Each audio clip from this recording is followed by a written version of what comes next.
Welcome friends. Baakiyalakshmi serial இன்னைக்கு எபிசோடில் வந்த சீன்ஸ் பற்றி பார்க்கலாம். பாக்கியா மாமனார் பாக்கியாவுக்கு கால் பண்ணி இனி அவள் ஹாஸ்பிட்டலில் அட்மிட் பண்ணியிருக்கிற விஷயத்தை பற்றி சொல்கிறாரு. அது கேட்ட உடனே நான் உடனே கிளம்பி வரேன் மாமா அப்படின்னு சொல்கிறாங்க பாக்கியா. இந்த நேரத்தில் நீ தனியாக வர வேணாமா, வீட்டில் யார்ட்டையாவது சொல்லி கூட்டிட்டு வாமா அப்படின்னு சொல்கிறாரு.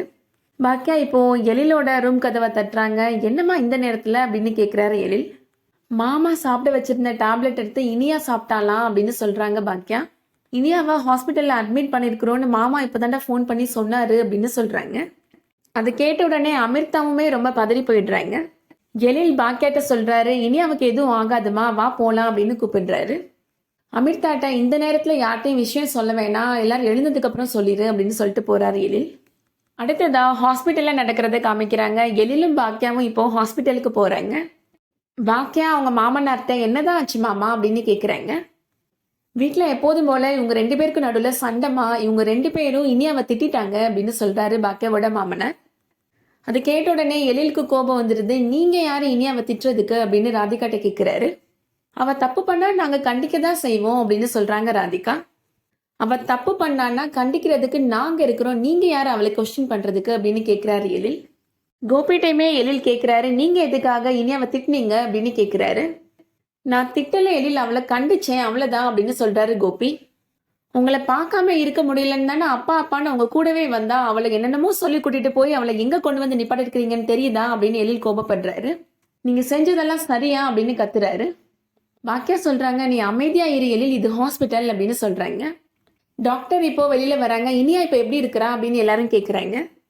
அவளுக்கு எந்த பிரச்சனையும் இல்லை, அவள் நார்மல் ஆயிட்டா, அவள் ஸ்டொமக்கெல்லாம் நாங்கள் க்ளீன் பண்ணிட்டோம், அவள் ஆனால் ரொம்ப ஸ்ட்ரெஸ்ஸில் இருக்கிறா அப்படின்னு சொல்கிறாங்க டாக்டர்.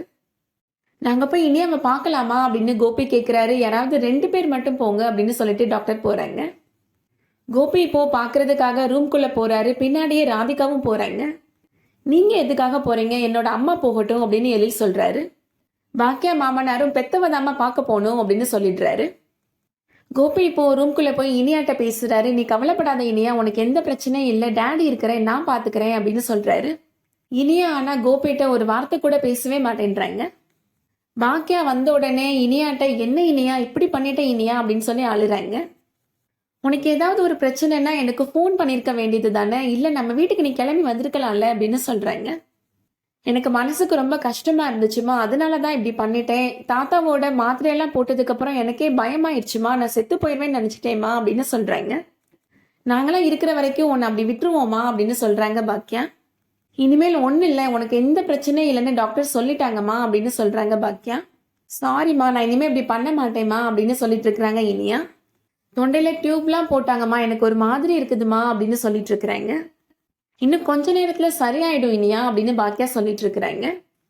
எழில் அண்ணன், தாத்தா, நான் எல்லாருமே இங்கே தான் இருக்கிறோம், நீ பயப்படாத, உனக்கு எதுவும் ஆகாது அப்படின்னு பாக்கியா சொல்கிறாங்க.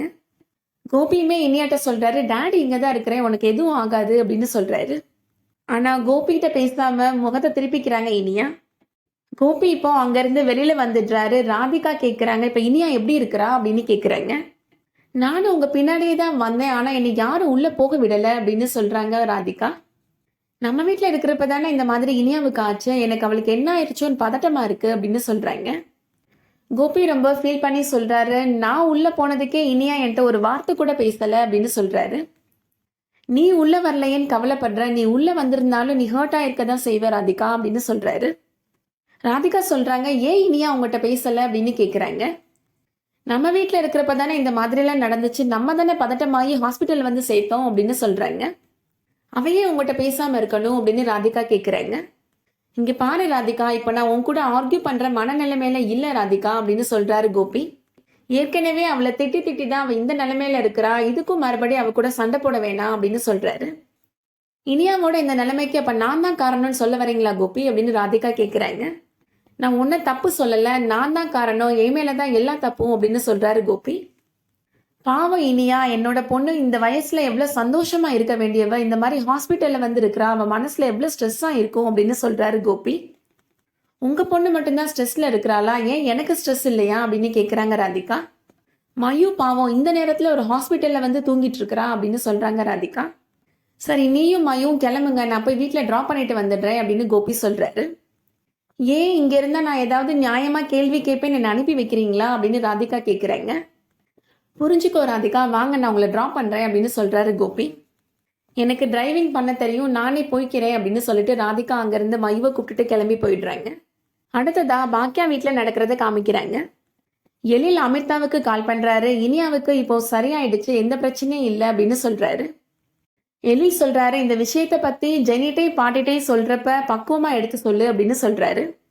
ஜெனிட்டை இப்போ பாட்டி கேட்டுட்டு இருக்கிறாங்க. எங்கே போயிட்டா பாக்கியா அப்படின்னு கேட்குறாங்க. வாசல்ல கோலம் கூட போடலை, இப்படி சொல்லாமல் அவள் எங்கேயும் போக மாட்டாளே அப்படின்னு சொல்லிட்டு இருக்கிறாங்க. அமிர்தா இப்போ அவங்க வராங்க. உன்ட்ட ஏதாவது சொன்னாலா பாக்கியா அப்படின்னு பாட்டி கேட்குறாங்க. அமிர்தா சொல்கிறாங்க, எழிலும் அம்மாவும் ஹாஸ்பிட்டல் போயிருக்கிறாங்க அப்படின்னு சொல்கிறாங்க. ஏன் பாக்கியாவுக்கு ஏதாவது உடம்பு சரியில்லையா அப்படின்னு பாட்டி கேட்குறாங்க. அதெல்லாம் ஒன்றும் இல்லை, அம்மா நல்லா தான் இருக்கிறாங்க, அங்கேருந்து தாத்தா கால் பண்ணாரு அப்படின்னு அமிர்தா சொல்கிறாங்க. அவருக்கு ஏதாவது உடம்புக்கு முடியலையா அப்படின்னு ரொம்ப பதட்டமாகி கேட்குறாங்க பாட்டி.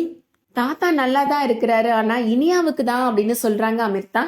இனியாவுக்கு என்ன ஆச்சு அப்படின்னு செல்லியன்னு பாட்டியும் ரொம்ப பதட்டமாகி கேட்குறாங்க. இப்போ ஒன்றும் இல்லை, அவன் நல்லா தான் இருக்கிறா அப்படின்னு அமிர்தா சொல்கிறாங்க. செல்லியன் உடனே நான் போய் கீ எடுத்துகிட்டு வந்துடுறேன் பாட்டி, வாங்க நம்ம ஹாஸ்பிட்டல் போகலாம் அப்படின்னு கூப்பிட்டுட்டு போகிறாரு. ஜெனி அமிர்தாட்ட என்னதான் பிரச்சனை, அவளுக்கு ஏதாவது உடம்பு சரியில்லையா அப்படின்னு கேட்குறாங்க. அமிர்தா சொல்கிறாங்க, இல்லை தாத்தா போட வச்சிருந்த மாத்திரையை எடுத்து அவள் வாயில் போட்டுட்டாலாம் அப்படின்னு சொல்கிறாங்க அமிர்தா.